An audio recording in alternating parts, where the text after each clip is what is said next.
Very good morning, class, and my students who are watching me here. And welcome to my channel of Commerce Hub. And आज हमने जो discuss करना है, this is the topic of your +1 class chapter second, accounting concept. आपके chapter का name है theory base of accounting, और उसमें आपके पास कॉन्सेप्ट्स हैं, कन्वेंशंस हैं, single entry system, double entry system, एक करके हम आपका टॉपिक करते जाएंगे एंड आपको समझ में आ जाएगा. आपकी जो भी क्वेरीज हैं आप मुझे कमेंट बॉक्स में लिख दो. I will resolve your queries. And the topic is theory base of accounting. Base means foundation. आपकी अकाउंटिंग की क्या नींव है, आपकी अकाउंटिंग किन प्रिंसिपल्स पे बेस्ड है, किन सिद्धांतों पे बेस्ड है, वही टॉपिक आज हमने आपका कंप्लीट करना है. Very first thing is you must be knowing the meaning of principles. कि अकाउंटिंग प्रिंसिपल्स क्या है और इंडिया में अकाउंटिंग प्रिंसिपल्स को कौन मेंटेन करता है. एंड अकाउंटिंग प्रिंसिपल्स जब बनाए जाते हैं तो किन किन चीजों का आपको ध्यान में रखना है. And these are all about accounting principles and its conventions and principles. Now accounting principles क्या है. वेरी फर्स्ट थिंग, अकाउंट्स का मीनिंग आप कर चुके हो कि अकाउंटिंग का मतलब क्या है कि हर एक कंपनी या पार्टनरशिप फर्म या कोई भी शॉपकीपर जो बिजनेस कर रहा है, वेदर गुड्स में या सर्विसेज में, सामान में या सर्विसेज में, तो वो अपने रिकॉर्डिंग्स करता है हर एक ट्रांजैक्शन की कि इसने कितनी सेल की और कितनी परचेज की है. तो उन ट्रांजैक्शंस को क्योंकि पर्सन याद नहीं रख सकता, इसलिए वो इन बुक्स हम ट्रांजैक्शंस को रिकॉर्ड में करते हैं. अब जितने भी आपने ट्रांजैक्शंस को रिकॉर्ड की हैं, उन ट्रांजैक्शंस को रिकॉर्ड किस तरह से किया जाएगा, आप किस बुक्स में रिकॉर्ड करोगे, एंड लेजर्स में कैसे लिखा जाएगा, जर्नल में कैसे लिखोगे, किस चीज की रिकॉर्डिंग की जाएगी. मान लो आपने उधार पे दिया तो उसे रिकॉर्ड करोगे या नहीं, या आपने सिर्फ कैश ट्रांजैक्शंस को रिकॉर्ड करना है. मतलब बहुत बहुत सारी चीजें हैं. तो उन सारी चीजों का क्या सिद्धांत है, किन प्रिंसिपल्स के थ्रू आप उसे रिकॉर्ड करोगे, वो अकाउंटिंग प्रिंसिपल्स है. अब मान लो मेरी एक कंपनी है, एबीसी नाम की कोई भी कंपनी, मैंने अपनी अकाउंटिंग रिकॉर्ड्स मेंटेन करने हैं, तो मुझे कुछ तो एक परफॉर्मा चाहिए, कोई एक फॉर्मेट चाहिए जिसको देख के कि मैंने अपने अकाउंट बुक्स को बनाना होगा. तो आप किन बुक्स को देख के अपने अकाउंटिंग रिकॉर्ड्स को बनाओगे, उन रिकॉर्ड्स को कहा जाता है अकाउंटिंग प्रिंसिपल्स. और इंडिया में अकाउंटिंग प्रिंसिपल्स कौन बनाता है? ICAI, इंडियन चार्टर्ड या institute of chartered accountant of India. India में जो पर्सन सीए करते हैं, ICAI ही उन्हें सिलेबस प्रोवाइड करता है, उन्हें लाइसेंस प्रोवाइड करता है सीए के. एंड वही एक इंस्टीट्यूशन है जो gap means GAAP, generally accepted accounting principles, वो अकाउंटिंग प्रिंसिपल्स बनाता है जो इंडिया में जनरली एक्सेप्टेड है. मतलब सबने उसे एक्सेप्ट करना है ताकि वो अपने अकाउंटिंग को मेंटेन कर सके, अपने अकाउंट्स को मेंटेन कर सके. तो अकाउंटिंग प्रिंसिपल्स क्या है, आप इसमें डेफिनेशन भी देख रहे हो. Accounting to ICAI institute of chartered accountant of India. Principles of accounting are general rules and laws adopted और प्रपोज्ड, जिन्हें अडॉप्ट किया गया है इंडिया में या प्रपोज किया गया है कि ऐसा होना चाहिए. As a guide to action, काम करने के तरीके जो आपको बताता है. सेटल्ड ग्राउंड और बेसिस ऑफ कंडक्ट और प्रैक्टिस, मतलब आप किस तरह से काम करोगे, आपके एक्शंस क्या होंगे, आप किस तरह से परफॉर्म करोगे अकाउंटिंग वर्क्स को रिकॉर्ड्स मेंटेन करते टाइम या प्रॉफिट एंड लॉस निकालते टाइम. तो वो जो सारे अकाउंटिंग प्रिंसिपल्स है वो बनाता है ICAI. एंड ये ICAI अकाउंटिंग प्रिंसिपल्स जो बनाता है, उन प्रिंसिपल्स का नाम है gap, generally accepted accounting principles. और इन्हीं अकाउंटिंग प्रिंसिपल्स को आगे 2 पार्ट्स में हम डिवाइड करते हैं, एंड जिसे कहा जाता है अकाउंटिंग कंसेप्ट्स एंड कन्वेंशंस. अब एक करके हमने कंसेप्ट्स भी करने होंगे. Now very first one is what are the basic features of accounting principles. Concept करने से पहले आपसे फीचर्स कर रहे हो कि जब अकाउंटिंग प्रिंसिपल्स को मेंटेन किया जाता है तो अकाउंटिंग प्रिंसिपल्स बनाते टाइम ICAI को किन चीजों का ध्यान रखना पड़ता होगा. This is also a part of your topic in your +1 class. Very first one, अब हम कहते हैं कि ये तो जी नेचर का प्रिंसिपल है, चेंज है, होता ही है, क्योंकि वो नेचर का प्रिंसिपल है, इंसान ने वो प्रिंसिपल नहीं बनाए. बट अकाउंट के प्रिंसिपल्स कौन मेंटेन कर रहा है? It is maintained by ICAI, means एक मैन मेड इंस्टीट्यूट है. तो जो गैप बनाए जा रहे हैं, जनरल एक्सेप्टेड अकाउंटिंग प्रिंसिपल्स, वो भी कौन मेंटेन कर रहा है? They are maintained by persons, human beings. तो accounting principles man made principles ही होते हैं. Second one is flexibility. Flexibility is accounting principles को रिजिड फॉर्म, रिजिड मतलब जिसे चेंज नहीं किया जा सकता, which are very constant one. जिन्हें चेंज नहीं कर सकते। तो अकाउंटिंग प्रिंसिपल्स को हम फ्लेक्सिबल बनाते हैं, that with the change of time, समय के बदलने के साथ साथ आपको अकाउंटिंग प्रिंसिपल्स को भी चेंज करने की जरूरत पड़ती है। फॉर एग्जाम्पल, आज से 25-30 इयर्स पहले जो अकाउंटिंग प्रिंसिपल्स चल रहे थे अकाउंटिंग को रिकॉर्ड करने के, दे वर ऑन मैनुअल बेसिस, कि आपने आपकी दुकान पे कोई पर्सन आएगा, आपसे सामान खरीदेगा, उसने 100 रुपए का आपसे सामान परचेज किया और आपने अपने अकाउंट बुक्स में लिख लिया कि मैंने राम को सेल करी 100 rupees. Okay, and now a days हम दुकान पे जाके परचेज करना उतना प्रेफर नहीं करते, हम ऑनलाइन ज्यादा बिजनेस करते हैं। तो आज से अगर 30 साल पहले या 50 साल पहले की बात करो तो ऑनलाइन बिजनेस के लिए कोई भी अकाउंटिंग प्रिंसिपल्स को बनाया नहीं गया था। नाउ इंडिया में बिकॉज ऑनलाइन बिजनेस बहुत ज्यादा स्ट्रॉन्ग वे में बढ़ रहा है, तो इसके लिए अब हमें अकाउंटिंग प्रिंसिपल्स को मेंटेन करना पड़ा है। तो अगर अकाउंटिंग प्रिंसिपल्स आपके रिजिड फॉर्मेट के होते तो एक भी चेंज आने से अकाउंटिंग प्रिंसिपल्स को चेंज करना बहुत मुश्किल हो जाता है। तो अकाउंटिंग प्रिंसिपल्स को जब हम चेंज करते हैं तो उसे चेंज किया जाता है बहुत ही नॉर्मल और रेगुलर बेसिस के ऊपर, क्योंकि मार्केट रोज ही फ्लेक्सिबल कंडीशंस के ऊपर फ्लक्चुएट करता है। तो accounting principle should be flexible. तो जब आईसीआई अकाउंटिंग प्रिंसिपल्स मेंटेन करता है तो वो बहुत ही फ्लेक्सिबल मेंटेन करता है, ताकि टाइम के चेंज होने के साथ साथ आप अपने अकाउंटिंग रिकॉर्ड्स को या अकाउंटिंग प्रिंसिपल्स को भी चेंज कर पाओ। नेक्स्ट है जनरली एक्सेप्टेड। अभी हमने ये मीनिंग किया था कि अकाउंटिंग प्रिंसिपल्स हर एक कंपनी, हर एक पार्टनरशिप फर्म वो यूज करेगी, क्योंकि उसका line of action he accounting principle से ही मिलेगा। आप अपनी कंपनी में क्या करोगे, एक नया जब एक शेयर होल्डर आता है या जो डिविडेंड पे किया जाता है उसे कैसे रिकॉर्ड किया जाएगा, एक कंपनी रिजर्व्स में कितने पैसे रख सकती है, ये सारी चीजें आपको अकाउंटिंग प्रिंसिपल्स ही बताते हैं। अब ये कंपनी की बात है, एक वन मैन ऑर्गेनाइजेशन, मतलब मैं अकेली हूँ, मैंने अपना बुटीक चलाना है या फिर मैंने अपने कोई इंस्टीट्यूट चलाने हैं, तो उसके लिए मुझे क्या क्या करना पड़ेगा, मुझे उसके भी प्रॉफिट एंड लॉस का सारा रिकॉर्ड रखना पड़ेगा। तो वो कैसे रखा जाता है, अब मुझे कहीं से तो देखना है, वो कहाँ से आपको पता चलता है, वो अकाउंटिंग प्रिंसिपल से पता चलता है। तो जितनी भी कंपनीज है इंडिया की या जितने भी आपके ऑर्गेनाइजेशन है, जितने इंस्टीट्यूट हैं, वो सारे अकाउंटिंग प्रिंसिपल्स को फॉलो करके ही अपने अकाउंटिंग रिकॉर्ड्स बनाते हैं। अकाउंटिंग रिकॉर्ड्स क्यों बनाते हैं, क्योंकि गवर्नमेंट आपसे टैक्स चार्ज करती है, गवर्नमेंट अपनी जीडीपी में आपकी सर्विसेज को भी एंटर करती है, तो उसमें इंक्लूडेशंस के लिए आपको ये देखना पड़ेगा कि आपने पूरे साल में क्या क्या काम किया है। देन जनरली एक्सेप्टेड के अंदर आपके पास 3 सब हेड्स हैं। Generally accepted accounting principle, I think now it is very clear to you कि जो गाइडलाइंस आप सारे कंपनीज फॉलो करती हैं जनरली एक्सेप्टेबल या यूनिवर्सिबल है, that are known to be generally accepted accounting principles. And आगे रेलिवेंस, रेलिवेंस मींस कितनी इंपॉर्टेंस है, and accounting principles are only relevant if they are having useful accounting information। Accounting principles की relevance उन्हीं पे depend करती है कि आपकी जो भी प्रॉब्लम्स है, आपको जिस चीज का आंसर चाहिए, आपने अकाउंटिंग प्रिंसिपल्स की बुक खोली और आपको अपना आंसर मिल गया।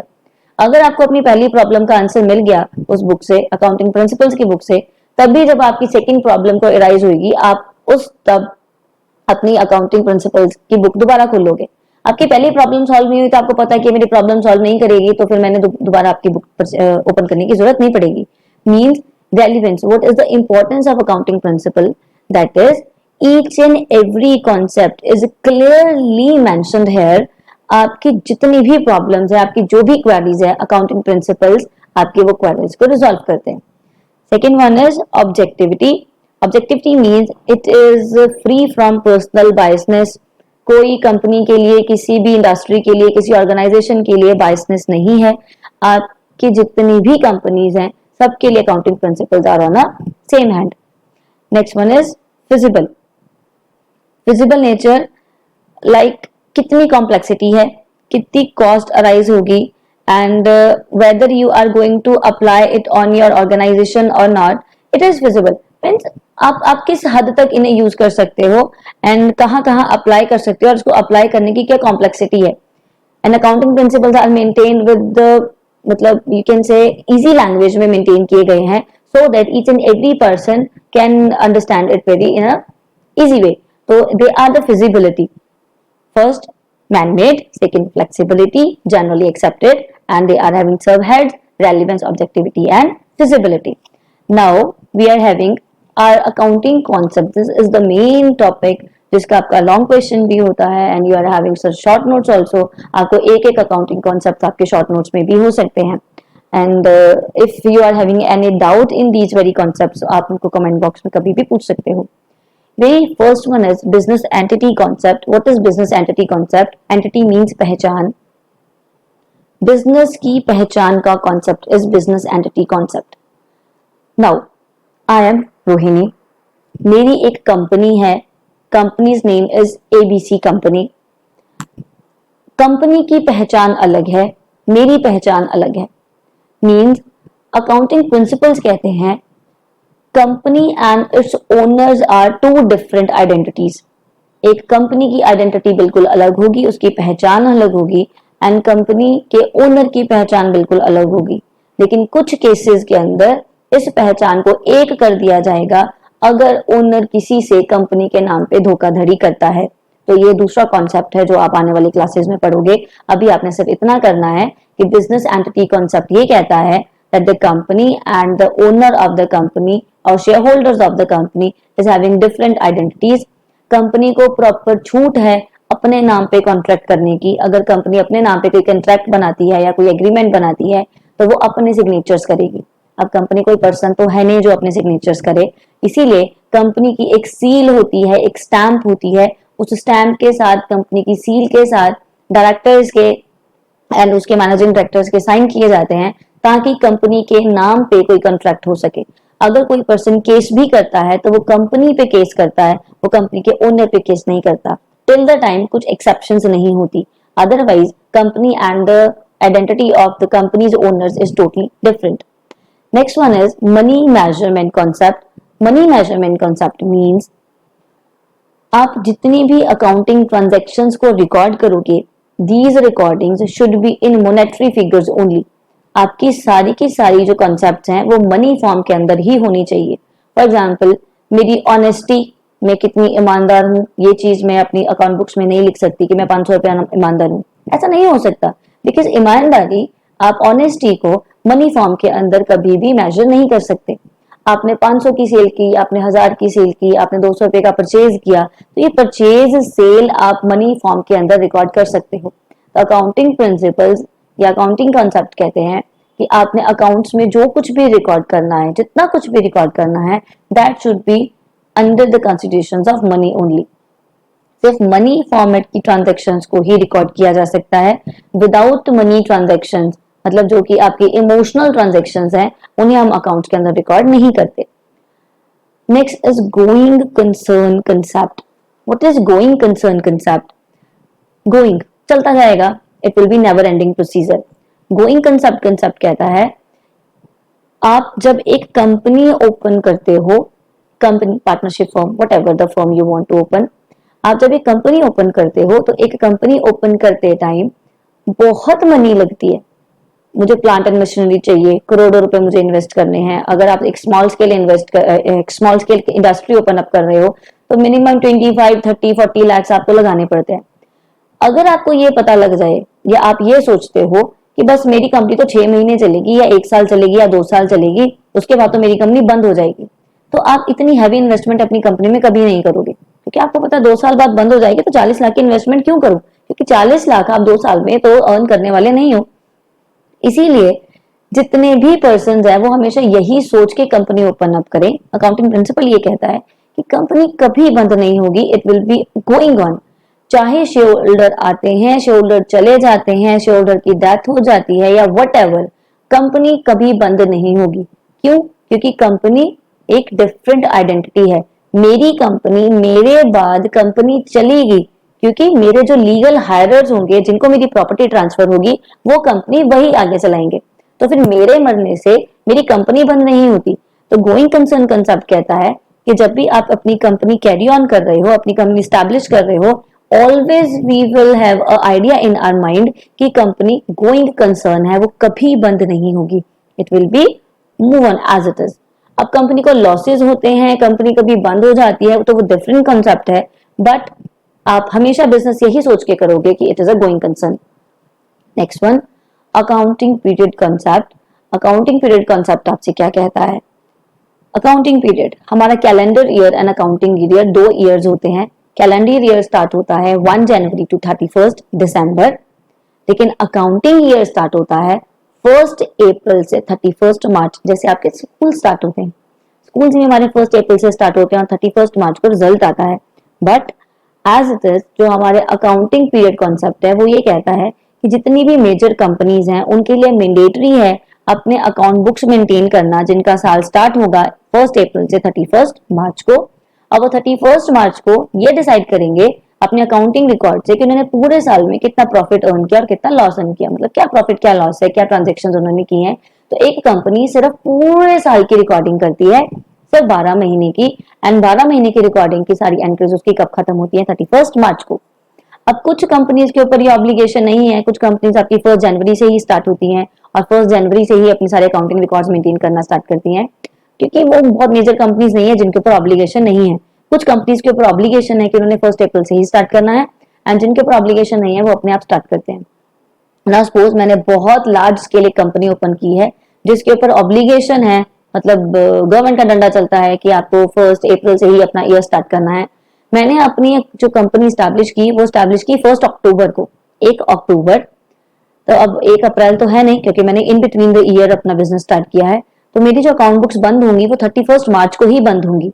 एंड अक्टूबर, नवंबर, दिसंबर, जनवरी, फरवरी, मार्च, 6 महीने की आपकी अकाउंट बुक्स बनेगी। This is accounting period concept. तो अकाउंटिंग पीरियड कॉन्सेप्ट आपका यही कहता है कि हम 12 महीने की ट्रांजेक्शन को रिकॉर्ड करेंगे, एंड ये ट्रांजेक्शन जो हमारी रिकॉर्ड होंगी that will be from 1 April to 31 March according to accounting year, and from 1 January to 31 December according to calendar year. And I hope इतना आपको क्लियर है। Next we are having cost concept. Cost concept means आप जितनी भी assets purchase करते हो, assets means plant and machinery, land and building, हमने first chapter में ये किया था कॉन्सेप्ट की एसेट्स किस चीज को कहते हैं। आप जितनी भी एसेट्स परचेज करते हो हम उन्हें अपनी अकाउंट बुक्स में लिखते हैं, रिकॉर्ड करते हैं सिर्फ हिस्टोरिकल कॉस्ट के ऊपर। मीन्स मैंने अगर 4 साल पहले कोई लैंड परचेज की थी 1 लाख रुपीज की, उसकी मार्केट वैल्यू चाहे आज 10 लाख रुपए हो जाए, लेकिन आप अपनी अकाउंट बुक्स में उसे 1 लाख का ही शो करोगे, क्योंकि मेरा कॉस्ट कंसेप्ट कहता है। एंड जिन अगर प्लांट एंड मशीनरी परचेज की है तो प्लांट एंड मशीनरी आपकी हर साल घिसती भी जाएगी, उसकी वैल्यू कम होती जाएगी, तो डेप्रिसिएशन माइनस करके ही आप अपने अकाउंट बुक्स में रिकॉर्ड करोगे। मतलब हम मार्केट वैल्यू पे नहीं, हिस्टोरिकल वैल्यू के ऊपर अपनी एसेट्स को रिकॉर्ड करते हैं एंड डेप्रिसिएशन माइनस करते हैं। हम लैंड पे डेप्रिसिएशन नहीं लगता, इसलिए बाकी चीजों के ऊपर आपका डेप्रिसिएशन चार्ज करके अपनी बैलेंस शीट के अंदर उसे रिकॉर्ड करोगे। तो कॉस्ट कंसेप्ट आपका यही कहता है that all the assets should be recorded with historical cost only, not in the market cost. And next we are having dual aspect concept. What is dual aspect? Dual aspect concept कहता है आपने जो भी transaction किया, कुछ cell की या कुछ परचेज की, उसका डबल एस्पेक्ट मतलब डबल इफेक्ट आपके ऑर्गेनाइजेशन के ऊपर होता है। एंड डबल एस्पेक्ट के थ्रू ही हम अपने न्यूमेरिकल्स भी सॉल्व करते हैं, capital is equal to asset minus liabilities करके। तो वो अभी आपने नहीं किए होंगे क्योंकि अभी आप सेकंड चैप्टर पे ही हो। तो डुअल एस्पेक्ट कॉन्सेप्ट के अंदर हमारा यही टॉपिक है कि हर एक ट्रांजेक्शन के 2 पहलू होते हैं, एक क्वाइन के 2 पहलू हैं, तो हर एक ट्रांजेक्शन के भी 2 पहलू हैं। और ये 2 पहलू क्या कहते हैं? Means dual aspect concept is, for example मैंने सेल की 100 रुपए की, तो आपने अपने अकाउंट बुक्स में क्या लिखा कि मैंने सेल की 100 रुपए की, दैट मनी रिसीव्ड ₹100। हमें सिर्फ एक एस्पेक्ट नजर आता है कि मुझे पैसे मिले 100 रुपए, 100 रुपए का सामान भी दिया। 100 रुपए का मतलब क्या है? मुझे 100 रुपए मिले, मेरा कैश इंक्रीज हो गया, मैंने स्टॉक में से 100 रुपए का सामान निकाल के दे दिया तो मेरा स्टॉक भी कम हो गया। तो डबल एस्पेक्ट हो गया, एक चीज कम हुई और एक चीज बढ़ गई, कैश इंक्रीज हो गया, स्टॉक कम हो गया, दिस इज डबल एस्पेक्ट। जब मैंने कोई चीज परचेज की, मेरा स्टॉक बढ़ गया लेकिन मैंने पैसे भी तो दिए, मेरा कैश कम हो गया, डबल एस्पेक्ट। मींस हर चीज के 2 पहलू होते हैं और हम अकाउंटिंग ट्रांजैक्शन में दोनों चीजों को ही रिकॉर्ड करते हैं, मतलब रिसीविंग भी और गिविंग भी, क्योंकि हम बिजनेस कर रहे हैं और बिजनेस में कोई चीज फ्री में नहीं मिलती और कोई चीज फ्री में हम देते भी नहीं है। तो हम कुछ दे रहे हैं तो कुछ ले रहे हैं, तो ये double aspect is lend and then. Next है realisation concept and revenue recognition concept. Revenue recognition concept is the most important concept. Revenue recognition, कब पहचान करोगे, रिकॉग्निशन का मतलब है कब पहचान करोगे, कब मानोगे कि मुझे प्रॉफिट हुआ, मतलब मेरे पास पैसा आया. अब फॉर एग्जाम्पल के साथ समझोगे तो जल्दी समझ में आएगा. मैंने सेल की 100 रुपीज की, लेकिन उधार पे सेल की, अभी तक मुझे पैसे नहीं मिले. तो आप कब मानोगे कि आपको पैसे मिले? आप आज सेल कर रहे हो, आज ही लिखोगे कि मैंने सेल कर दी, 100 रुपये आप अपने कैश में ऐड कर दोगे, या तब ऐड करोगे जब आपको एक्चुअल में कैश मिलेगा? अकाउंटिंग प्रिंसिपल कहता है हम तब मानते हैं कि मुझे कैश मिला जब एक्चुअल में मुझे कैश मिलेगा. When actually money is inflow, मतलब जब मनी का इनफ्लो होगा, इनफ्लो मीन्स कैश आना, आउटफ्लो मीन्स कैश का जाना. जब एक्चुअल में आपको मनी मिलेगी, इनफ्लो होगा, ओनली देन हम ये मानेंगे, हम तब ये रिकॉग्नाइज करेंगे कि यस आई रिसीव्ड मनी. अगर आपको अभी तक नहीं मिली, आपने उधार सेल की है, तो हम बस साइड में लिख लेते हैं कि मेरे डेटर्स हैं, मुझे डेटर्स मीन्स जिनसे मैंने पैसे लेने हैं, जिनको मैंने उधार पे सेल की है, कि 100 रुपए के मेरे डेटर्स हैं जो मुझे कल पैसे देने वाले हैं. तो मैंने उनका सिर्फ नाम रिकॉर्ड करके रख लिया, मैंने कैश इंक्रीज नहीं किया. तो रेवेन्यू रिकॉग्निशन ये कहता है कि revenue is measured only when gross inflow of cash is there. जब आपके पास इनफ्लो होगा कैश का, only then you will consider कि आपको मनी मिली है या आपने प्रॉफिट कमाया है. नेक्स्ट है matching concept. Matching concept means आप मैचिंग आप जिस ईयर का पूरा अकाउंटिंग रिकॉर्ड बना रहे हो, उसी ईयर के सारे एक्सपेंसेस लेने हैं एंड उसी ईयर की सारी इनकम लेनी है. लाइक आपने कोई एडवांस रिसीव किया अगले साल के लिए, या आपने कोई आउटस्टैंडिंग अपने एक्सपेंस पे किया, मतलब पिछले साल का एक्सपेंस था और मैंने इस साल में पे किया है, तो वो सारी चीजें आप किस तरह से मैनेज करोगे. मेनली मैचिंग कंसेप्ट आपका ये कहता है कि अगर आप इस साल के रेवेन्यू ले रहे हो, रेवेन्यू मीन जो आपको इनफ्लो आया, पैसे आए, तो इसी साल के खर्चे भी लोगे. आप पिछले साल के खर्चे इसमें से माइनस नहीं कर सकते, या आने वाले साल के प्रेडिक्ट करके खर्चे माइनस नहीं कर सकते, क्योंकि आपका प्रॉफिट या जो आपका लॉस आएगा वो गलत आएगा. जिस साल के आपके एक्सपेंस है, उसी साल के आपके प्रॉफिट या रेवेन्यूज भी होने चाहिए. Only then you are having your matching principle followed. Like आप अगर इससे पढ़ोगे, then matching concept is the process of recognising and relating expenses with revenues. Revenues को एक्सपेंसेस के साथ मैच करना कि किस ईयर के आप लेके चल रहे हो, and accounting year should be same. And the last one is accrual concept. And accrual concept आपको क्या कहता है? आपने एक्रूअल कॉन्सेप्ट जो पढ़ना है वो पढ़ना है रेवेन्यू रिकॉग्निशन कॉन्सेप्ट के साथ थोड़ा सा मैच आउट करके, क्योंकि एक्रूअल कॉन्सेप्ट कहता है हम अपने सारे एक्सपेंसेस जिस टाइम करते हैं उसी टाइम मानते हैं कि मैंने एक्सपेंस किया, फिर चाहे वो उधार है. फॉर एग्जाम्पल, मैंने कोई काम करवाया, कुछ परचेज किया, एंड परचेज किया सपोज 500 रुपए का, एंड 500 की परचेज करके मैंने पैसे अभी नहीं दिए, उधार है, लेकिन मैंने अपना एक्सपेंस तो किया, आपने सामान ले लिया, तो मैंने यही मानना है कि मेरा एक्सपेंस तो आज ही हो गया. देखो अकाउंटिंग रिकॉर्ड ये मानता है मुझे इनकम हुई तो मैं तब मानूंगी जब मुझे पैसे मिलेंगे. एक्सपेंस मैंने आज ही किया तो मैंने यही मानना है कि मेरे खर्चे ही आ जाए. एक्रू जब हो गया, व्हेन एक्सपेंसेस एक्रूड मींस जब आपने खर्चा कर दिया, पैसा दिया या नहीं दिया दैट इज डिफरेंट इशू. तो जब आपने अपने खर्चे कर दिए, आप तभी मान लोगे कि मैंने एक्चुअल में एक्सपेंस मेंटेन कर दिया है.